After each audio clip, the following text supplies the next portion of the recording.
नमस्कार, आपण पाहता हिरकणी न्यूज. हिरकणी न्यूज प्रत्येक क्षण ताज्या घडामोडी आणि महत्त्वाच्या प्रत्येक बातमीसाठी नेहमी तत्पर. 1539 तलाठी पदांची मेगा भरती. राज्यात लवकरच तलाठी ग्राम महसूल अधिकारी पदासाठी मेगा भरती होणार आहे. राज्य लोकसेवा आयोगाकडून प्रथमच या पदासाठी परीक्षा घेतली जाणार आहे. राज्यात सुमारे 1539 जागा आहेत. त्यात कोल्हापूर जिल्ह्यातील 29 जागांचा समावेश आहे. राज्य शासनाने यापूर्वीपासून तलाठी भरती प्रक्रिया राज्य लोकसेवा आयोगाकडून राबवण्याचा निर्णय घेतला आहे.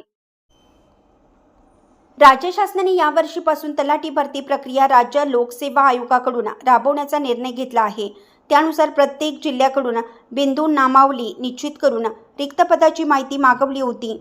त्यानुसार राज्यात 1539 तलाठी पदाची आता भरती प्रक्रिया राबवली जाणार आहे. राज्य लोकसेवा आयोगाने महाराष्ट्र गट क सेवा संयुक्त पूर्व परीक्षा 2026 ची 25 जून 2026 रोजी जाहिरात प्रसिद्ध केली होती. त्यात राज्याच्या विविध विभागातील 2619 पदाचा समावेश होता. त्यात सामान्य प्रशासन विभागाच्या शासन निर्णयानुसार आणखीन काही पदाचा समावेश करण्यात आला. त्यात आता तलाठी पदाच्या 1539 जागांचा समावेश करण्यात आला आहे. यामुळे रिक्त पदांची संख्या मोठ्या प्रमाणात वाढून आता 5707 इतकी झाली आहे.